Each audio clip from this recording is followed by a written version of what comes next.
The sky was gray over the tallest tower in the city. Big clouds moved slowly above the sharp glass building of Neurohelix Corporation. People walked in and out wearing suits, holding tablets, and talking to their wrist devices. It was a place where children didn't come. But that day, one little girl stood outside the massive entrance. Her name was Nima. She was only 9 years old, wearing a simple blue sweater and carrying a small school bag. Her hair was tied in a neat braid. Her eyes were calm, but focused, like she knew exactly where she was going. She held a folded letter in one hand and a small notebook in the other. A tall guard looked down at her. "Where's your parent, little one? You can't be here." Nima looked up and said in a clear voice, "My mom is sick, so I came instead. I need to meet the CEO." The guard blinked. "The CEO? You mean Tarek?" Nima nodded. "Yes, she was supposed to come today. But she can't walk, so I promised her I would." The guard looked confused. He turned to another security officer, who was already checking a screen. After a short moment, they both looked at the notebook Nima was holding. Her name was on the visitor list. Not her mother's single quotes S. inside. High up in the building, CEO Tarek stood behind a large window in his office. The city stretched far in every direction. He was tall, with short silver hair and sharp eyes. He wore a simple black suit, and his hands were behind his back. He was a man who had built a tech empire from nothing. He did not have time for surprises. His assistant called through the earpiece. "Sir, there's a child here to see you. Says your mother is sick.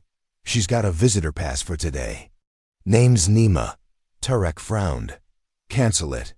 She says she's bringing a prototype, something from her mother's lab." "Sir, I think it's from the old neural unit code 9X17. There was silence. Tarek turned slowly. That code hadn't been spoken in the company for nearly 10 years. He remembered it well. It was a rejected project, shut down by the board, and the lead scientist. Her name was Lena. She had vanished after leaving quietly. "Send the girl up," Tarek said. When Nima stepped into the office, her eyes widened. The room was full of moving holograms, digital models of brains and machines, and strange glowing screens. But she didn't pause or get scared. She walked straight up to the CEO's desk, placed the notebook on it, and said, "This belongs to my mother. She said someone here would still care." Tarek raised an eyebrow. "And you think I'm that someone?" "She thought you might be," Nima said softly. Tarek opened the notebook. The pages were full of clean, hand-drawn diagrams, code written in tiny letters, and test results.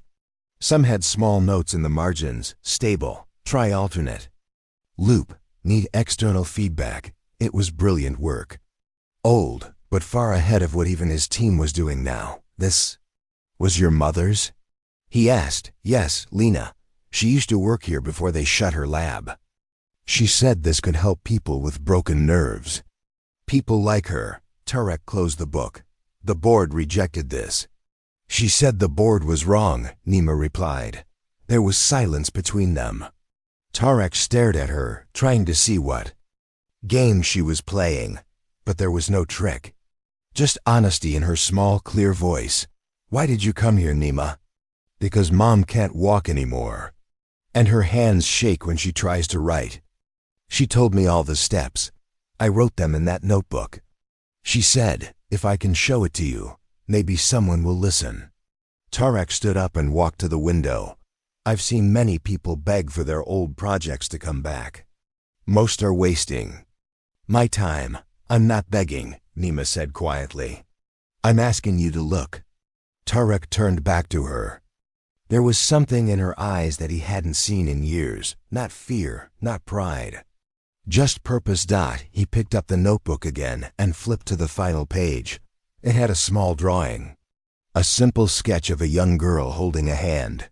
Under it, a line was written: "If I can't stand in that tower, you will." Tarek's eyes narrowed. He remembered Lena. She was brilliant, quiet, but bold in her ideas.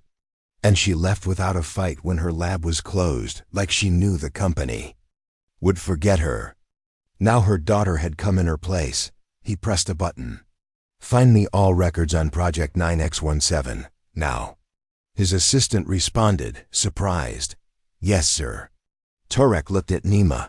You're not going home yet. Okay, she replied. I brought my diary. I can wait. Hours passed. Nima sat on a bench near the office wall, drawing quietly. Engineers came in and out. Some looked at her with surprise. Some smiled. None stopped her. Tarek worked in silence, going through every page, every formula. He ran simulations on the lab system. The results were shocking. Her design, Lena's design, could heal broken nerve links. It was years ahead of what they currently sold. It could change everything. When the day ended, Nima stood up. Should I come again tomorrow? Tarek looked at her and said, Yes, bring anything else your mother left.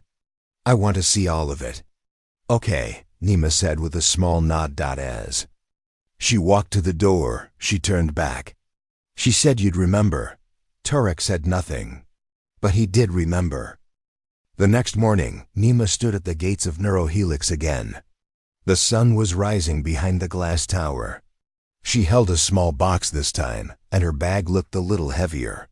When the guards saw her, they stepped aside without a word. Everyone had heard by now the little girl who came instead of her mother. Upstairs, CEO Tarek had barely slept. He had spent the whole night reading Lena's notebook again and again. The calculations were solid. The model she created could change neural treatment forever. It could help stroke patients, injured workers, even those hurt in war. But more than that, it could save Lena. He didn't understand why the project had been ignored for so long. Then he remembered. The board had called it too expensive, too risky. They had told him to shut it down. And back then, he listened. Now, he wasn't so sure he had made the right choice. Nima entered the office quietly. She placed the small box on his desk and opened it. Inside were old data chips, photos, a few papers, and something very special, a letter in her mother's handwriting. She told me to give this to you if you started reading the notebook. Nima said. Tarek opened the letter. The writing was neat but faint. Tarek, if you're reading this, it means Nima got to you. I always said she had more courage than me. I didn't send her to beg. I sent her to remind you of something you once said. We build for the people who can't build for themselves. This isn't just science. This is a promise. Lena, Tarek's hands tightened around the letter. He remembered that sentence. He had said it in front of the whole company when they launched their first healing chip. Nima placed an old photo next to him. It showed 3 people: Tarek, Lena, and another man standing in a lab, smiling. That's my dad, she said softly. His name was Rafi. He was a war medic. He died 3 years ago in a colony attack. Tarek looked at the photo. He remembered Rafi, too loyal, smart, and full of energy. He had always believed in Lena's work. I'm sorry, Tarek said quietly. Nima nodded. He believed in the Promise Protocol. That's what they called it, right? Tarek blinked. That name was never made public. Only the core team used it during testing. How do you know that? I helped Mom organize the files. I saw it on the early test logs. You really read those? He asked. All of them, she replied. Mom said I had a good brain. She said, if she ever couldn't continue, I would carry her work. Tarek felt something shift inside him. The girl wasn't just smart.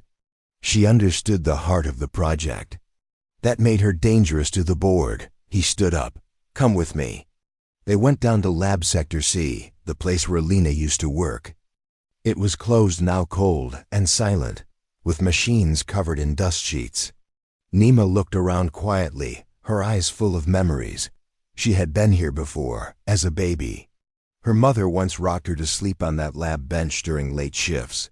Tarek turned on the main console. The lights flickered, then glowed steady. "Let's see what still works," he said. Together, they began pulling data from the chips Nima had brought. The files were old, but complete. The neural stabilizer Lena designed wasn't just a concept. Had been tested on early models, and even showed recovery results in lab animals. Tarek whispered to himself. Why didn't she push harder? "She tried," Nima said, hearing him, "but she got sick." "And you stopped answering." Tarek felt shame tighten in his chest. They loaded the final design into the system. The interface blinked to life. A glowing 3D model of the neural stabilizer appeared in the air, spinning slowly. "It's beautiful," Tarek said. "It's hers," Nima replied. He nodded. "But it will take time. I need the right people, the right lab team." "I'll help," she said. Tarek smiled for the first time in years. "I think you already have." That night, Nima stayed in the guest quarters again. She wrote in her diary, "Today I saw Mom's old lab. It was sad, but also bright.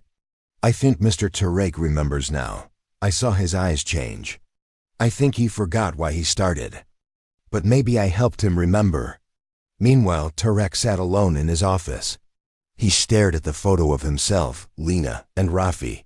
They had once been dreamers, builders, believers. He looked at Lena's letter again. "We build for the people who can't build for themselves." Then he opened a file labeled Board Meeting Agenda. He typed a new item at the top, Proposal, Reactivate Promise Protocol. He hit send. The next morning, Nima woke up to find a message on her tablet. "From Tarek, I need you at the boardroom. Bring the notebook. It's time we made them listen." The boardroom at Neurohelix Corporation was wide and full of cold glass and silver. 12 high chairs lined the table, and at the head sat Tarek, the CEO. Around him sat the powerful voices of the company, the board members. Some were humans. Others were not. 2 tall, thin figures sat across from Tarek. Their skin was light blue, and their eyes glowed faintly. They were Xenon tech investors, aliens from a wealthy planet called Veronis 4. Their money helped build many Earth companies. But their interest was always the same: profit. The room was silent until the doors opened again. Everyone turned. Nima stepped in. She wore a clean white shirt, her hair in a tight braid. In her hands was her mother's notebook. Some board members frowned. One whispered, "Why is there a child here?" Tarek stood. "She's here because she understands something most of you have forgotten." The alien named Seelan spoke first. His voice was smooth but cold. "Tarek, this is highly irregular. A child has no place in this room. She is the daughter of Lena, the scientist who created the Promise Protocol," Tarek said firmly. "You shut down her work. But it's time we talk about bringing it back." The human board members looked at each other, unsure. The second alien, Varan, folded his long fingers. That project was closed for good reason. Too expensive, too slow. It gave no returns. Tarek walked to the screen and tapped it. A glowing model of the neural stabilizer appeared. It rotated slowly, showing new updates from the recovered files. "This design has the power to reconnect broken nerves," Tarek said. "People with damaged spines, soldiers with lost signals in their limbs. This can help them live again." Varan's eyes narrowed. "And who pays for it? Who buys it?" "Poor people can't afford this technology." "I'm not asking for your approval," Tarek said. "I'm telling you, we're going to make it." The room grew tense. A woman board member, Dr. Wren, leaned forward. "Do you understand what you're risking, Tarek? The alien investors hold 40% of this company. If they walk, our funding collapses." Nima, sitting quietly in a chair beside Tarek, finally spoke. "My mother didn't design it for the rich," she said. "She made it for people who couldn't walk. People like her." The aliens didn't even look at her. Silan laughed softly. This is why we do not let emotion control decisions. This is why we lead. Nima stood. Her voice was calm, but full of something stronger than anger. You don't feel pain like we do. You don't lose fathers in wars. You don't see your mother cry every night because her legs won't move. You only think of money. But humans, we remember who helps us and who lets us suffer. The room went quiet again. One of the human board members, a quiet man named Marin, shifted in his seat. She's right, he said. My brother lost both legs in the last mining accident. He still writes me letters with his mouth. If this device works, maybe it's worth the risk, Varan hissed. One success story does not justify millions of losses. Turek took a deep breath. We didn't build this company to be safe. We built it to solve problems. If we lose investors because we try to help people, then maybe we need different investors. The aliens rose from their seats. Silan's voice turned sharp. You would destroy everything for one little girl's tears? No, Tarek said. I'm rebuilding everything because of her courage. They walked to the door, but before leaving, Silan warned, we will pull out. You will have no support from the Verona's council. Tarek nodded. Then we move forward as humans. After the meeting, Tarek and Nima stood alone in the boardroom. Were you scared? He asked. Nima shook her head. No, but I was angry. They don't understand what it means to care. You did well, Tarek said. Better than most adults I know. Will they really leave? She asked. Yes, but we'll find others. There are still people who believe in what's right. Later that day, Nima visited her mother Lena again. She sat beside her bed and opened the notebook. They said no, Nima told her softly. The aliens, I mean. But Mr. Turek said yes. Lena smiled weakly. Then that's all we need. She reached out and held her daughter's hand. Her fingers trembled slightly, but the grip was full of warmth. You were always my strongest invention, she whispered. That night, Turek sat in his office once more. The city lights glowed outside. He looked at the photo again himself, Lena and Rafi in the lab. That photo, once dusty, now sat in a silver frame on his desk. He pressed a button and recorded a message to all department heads. The Promise Protocol is officially active. Begin rebuilding the lab. Bring your best people. We start tomorrow. He paused, then added one more sentence. The sun was just rising when the old Sector C lab at Neurohelix came back to life. For years it had been silent, covered in dust and forgotten. But now, lights blinked again. Machines hummed. Engineers walked in, talking in soft voices, carrying tools and tablets. At the center of it all stood Nima, wearing a white lab coat that was too big for her. She looked proud. A badge on her coat read, Junior Assistant, Promise Protocol Project. Beside her, Turek watched quietly. He had personally assigned some of the best minds in the company to this lab. But only one person he fully trusted to hold the heart of this project, Nima. She looked up at him. Is this really happening now? Tarek nodded. Yes, and it's because of you. Engineers gathered around a large table. The prototype design was displayed on a clear screen floating above the table. Nima opened her mother's notebook and placed it next to the screen. This is the base design, she said, speaking clearly. But Mom said it needs a feedback loop to prevent overheating. One of the engineers, Lena, looked impressed. That's right. Without that loop, the stabilizer could fry brain tissue. Tarek nodded toward Nima. She already spotted the flaw. Everyone turned to Nima again, this time with respect. Work began. For the next hours, everyone focused on rebuilding the neural stabilizer. Wires were connected. Soft metal plates shaped into circuits. A clear gel was added to act as the memory bridge.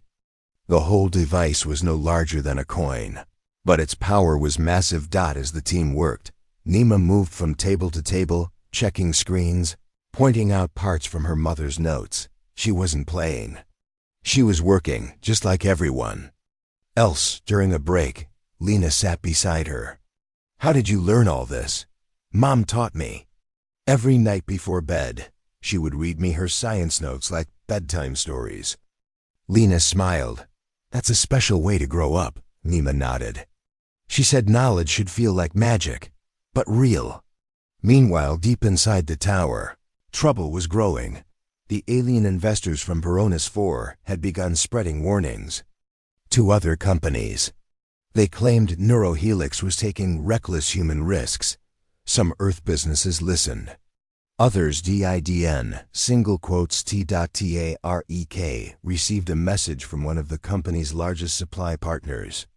"We are pausing all shipments until further notice." It was clear. The aliens were trying to freeze him out. In his office, Tarek stared at the message. His jaw tightened. A soft knock at the door.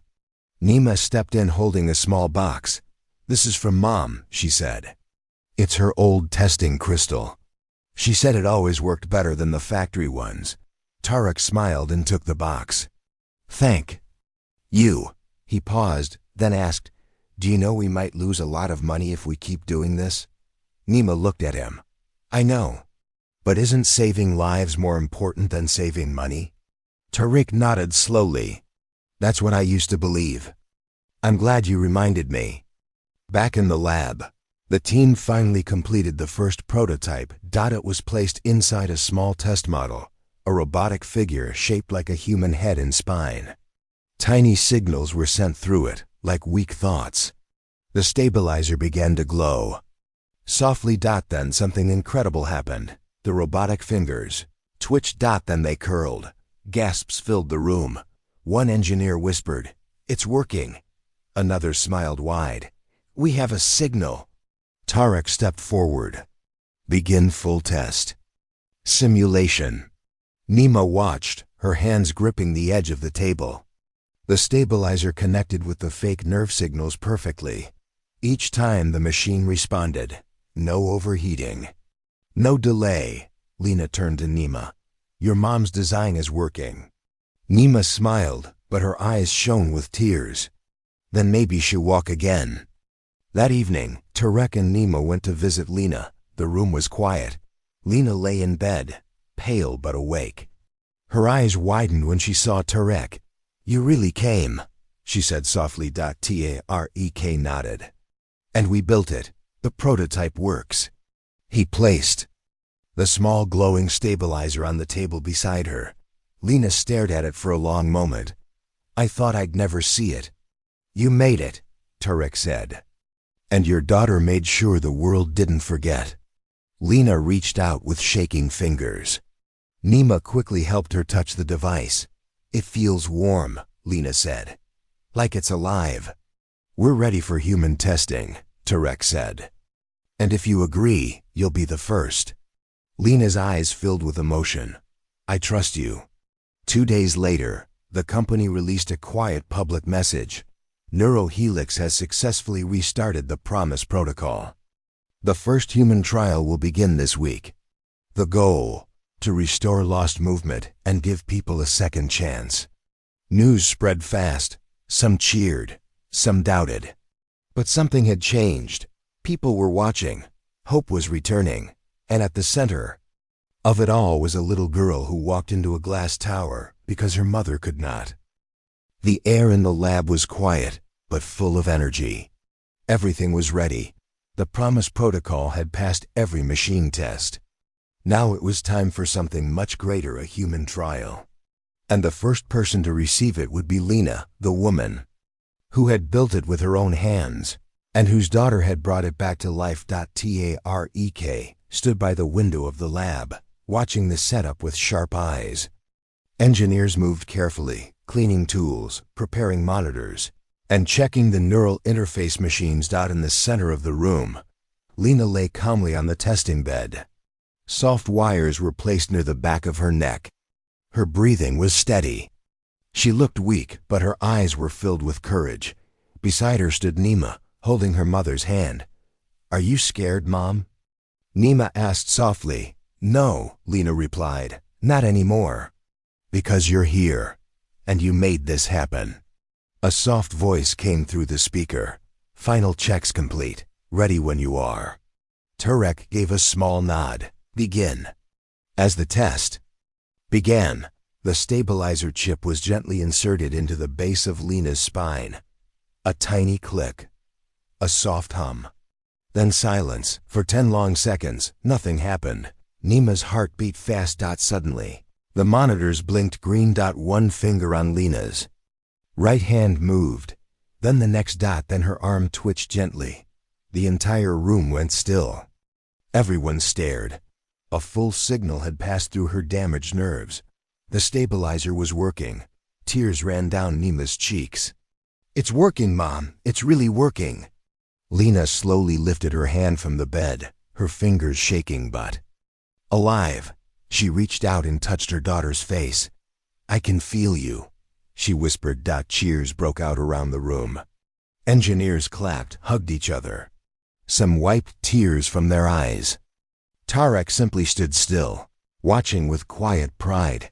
They had done it. Humanity had done it. News of the trial spread faster than anyone expected. Within hours, social media exploded with headlines. Paralyzed woman moves again after human neural chip test. Promise protocol could be the future of healing. Neurohelix breaks boundaries, but at what cost? Some people were overjoyed. Others were skeptical. But one thing was clear. The world was paying attention. Tarek held a press meeting. In the evening, cameras flashed as he stood on the stage. We made a mistake years ago, he said. We turned away from something that could help millions. But thanks to the courage of a little girl, we remembered why we started this company. The Promise Protocol is not a product. It is a promise to heal, to give hope, and to prove that humanity can care more than it fears. But behind the celebration, dark clouds were forming. In a private call from the Varonis 4 Trade Council, a warning came. An alien voice spoke sharply. You have broken trust. By making this tech free to the public, you threaten the balance of trade, Tarek replied calmly. We're not selling it for profit. The design is open source. Anyone can use it to heal others. The voice grew colder. If you do not stop this now, we will pull every support system we provide to Earth. That includes energy links, orbital defense shields, and interstellar access. Tarek said nothing. We suggest you choose carefully. The voice warned. The call ended. The next morning, Earth's news systems were filled with a different kind of headline. Alien Trade Alliance threatens Earth over healing tech. Varonis 4 demands control of Neurohelix project. Is humanity ready to stand alone? Inside Neurohelix, the mood was tense. Engineers whispered in the halls. Suppliers sent cancellation notices. The company's backup energy system kicked in after the aliens blocked the standard grid. Tarek called an emergency meeting with the lab. Team and board members, they want us to stop, he said. They're trying to scare us. Lena, the lead engineer, spoke up. If we back down now, everything we worked for will disappear. But if we don't, said one board member, we might lose everything, our power, our place in the galaxy. Everyone looked at Tarek. Then Nima, sitting quietly in the room, stood up. My mom couldn't walk. My dad died in a war started by people who only cared about power. I didn't come here to build money. I came to finish something good. She looked around the room. If you stop now, it means they win. But if you keep going, it means we remember who we are. A long silence followed. Then one by one, the heads nodded. Tarek smiled. Then we continue. He returned to his office and opened a private server. He uploaded all of Lena's final designs, test data, and the Promise Protocol blueprint. Then, he pressed one button, upload to Global Network Public ACSys. The file began to spread. Across the world, engineers, doctors, and researchers downloaded it. The design could now be used by anyone, anywhere, without permission. The aliens could not stop it anymore. That night, Nima sat by her mother's side once again. Lena had walked 10 steps today with help. Each one was stronger than the last. "You're changing the world," Lena whispered. Nima smiled. "No, you are. I'm just helping." Lena shook her head gently. "No, you came when I couldn't. You did what even the bravest people were afraid to do." Nima looked out the window, where the stars blinked high above. "Do you think they'll come for us now?" she asked. "They might," Lena said. "But now the world is with us." Dark clouds gathered above the city. The Neurohelix Tower stood tall, shining under the stormy sky. But inside, something bigger than a storm was coming. The promise. Protocol had gone global. Hospitals around the world were now building Lena's stabilizer chip. People were healing. Veterans were walking. Stroke patients were regaining their voices. For the first time in years, hope was spreading faster than fear. But not everyone was happy. From deep space, the alien trade leaders on Veronis 4 watched with anger. They had lost control of the tech. Their threats had failed. Now they planned something worse. Isolation. They sent a final message to Earth's leaders. Neurohelix has broken trade law. Earth must pay for this. All Veronis systems will disconnect in 24 hours. No energy, no tech, no support. When Turek saw the message, he stayed quiet for a long time. Then he looked out the window, where the tower reached into the clouds. He knew what had to be done. In the lab, things were calm. Lena had taken her first steps without support. The engineers were working on new upgrades to the stabilizer. But when Tarek entered, everyone stopped. He called a meeting in the main chamber. "The Alien Council has made their move," he said. "In less than a day, they will shut off every connection. They control satellites, data links, orbital energy beams. If we depend on their tech, we fall." The room went silent. "Do we have backups?" asked Lena.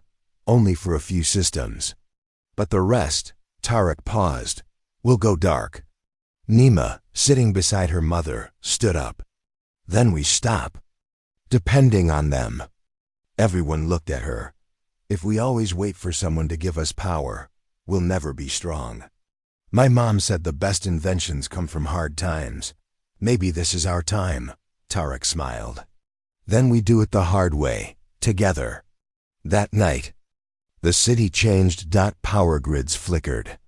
Internet speeds dropped. Traffic lights shut down. Some people panicked. Stores closed. Screens went blank. But at Neurohelix, the lights stayed on. Emergency generators powered the tower. Engineers rewired systems. Coders worked without sleep to shift everything to Earth-based systems. Nima stayed in the lab with her mother. She helped carry tools, typed out code lines her mom whispered, and passed messages to the team. Outside, drones flew past the tower. Alien drones. They were scanning the building, checking for signals. Watching. Then came a warning. A nearby satellite station, run by a small Earth colony, was hit by a cyber attack. All systems went down. The aliens were not just cutting ties. They were trying to break what was left. Tarek gathered the team again. "We are being tested. They want to see if we'll beg, but we won't." He turned to the board. "I am stepping down as CEO." Gasps filled the room. "I will not lead a company that depends on fear. Neurohelix will become a cooperative run by people who build, heal, and protect, not by those who chase profit." He looked at Nima. "And one day, maybe she'll run it better than all of us." Nima's eyes widened. "Me?" Tarek nodded. "You brought us here.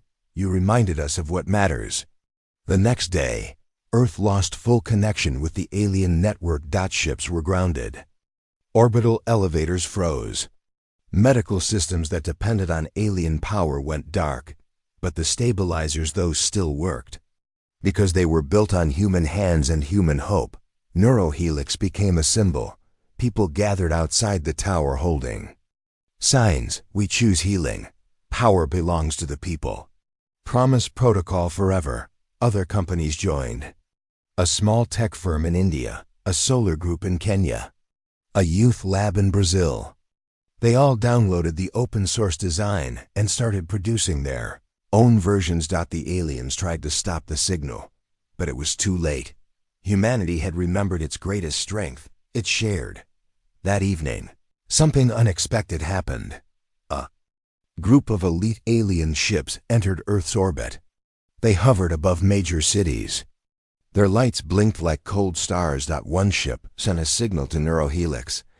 If the tower does not shut down, we will disable it. Inside, the building was calm. Engineers stood ready. Families of patients were moved to safe areas. Tarek and Lena stood by the control center. Nima sat at the main console. "We're not shutting down," Nima said into the mic. The signal replied, "Then you fall." Moments later, a sharp sound filled the tower. One by one, lights blinked off. Then, deep hum shook the walls. A powerful EM wave hit the outer systems. Screens turned black, robots froze, cameras died, but in the center of it all, the Promise Lab stayed lit. Lena smiled. "I knew they'd try this," she said. Nima looked confused. "We hid the backup system underground," Lena said. "They can't reach it." Slowly, the lab screens turned back on. The aliens tried again, but the tower refused to die. All over Earth, people saw the signal from Neurohelix go live again. A simple message appeared on every available screen: "We are still here. We will not be controlled." This is just the beginning. The alien ships left. They had lost, not in war, but in will. Later that night, Nima sat on the roof of the tower with her mother. The stars were bright above. "You did it," Lena whispered. "No," Nima said. "We did it. Together." Below them, the tower stood tall, not just as a building of glass, but as a symbol of something stronger than money or machines. It stood for people who chose kindness, for a girl who didn't wait for permission, for a promise that even when systems fall, hearts do not. The morning sun touched the glass of the Neurohelix tower with a soft golden light. After the long storm, the city was waking up to a new day. Inside the tower, the Promise Protocol lab was alive with energy. People worked side by side: scientists, engineers, doctors, and volunteers, all united by one goal: to heal and to help. At the center of it all stood Nima, now older by a few months. Her braid was longer, and she wore a simple blue jacket. She smiled softly as she watched the team at work. They had built not just a machine, but a movement. Her mother, Lena, sat nearby in a chair, stronger than before. The stabilizer chip had helped her walk, slowly but surely, and each step was a victory. Tarek, no longer CEO but still a leader in the company's new form, approached Nima with a proud smile. "You've done more than I ever dreamed," he said gently. "The company is no longer just about business. It's about people." Nima looked out the large window, where the city was buzzing with hope. "We made it," she said quietly. "Yes," Tarek replied, "because you didn't give up." News of Neurohelix's victory spread worldwide.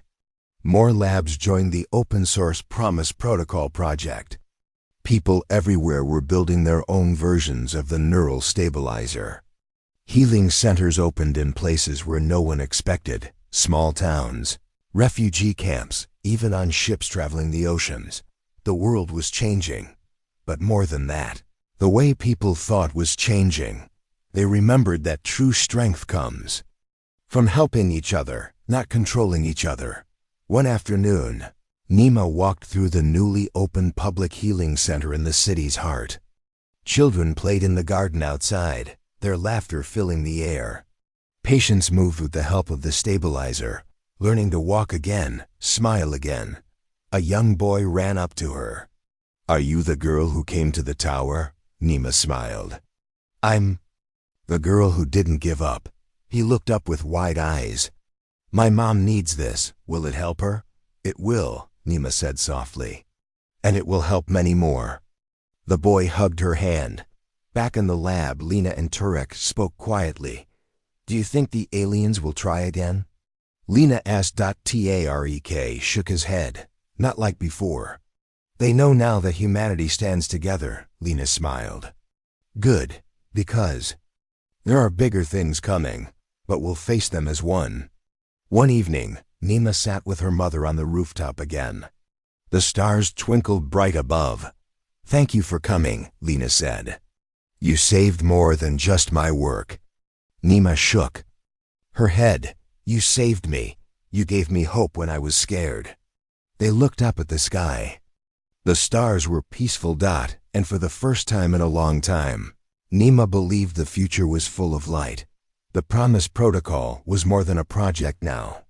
It was a symbol of courage, hope, and the power of a little girl who walked into a glass tower, not to beg, but to build a better world. And that world had just begun.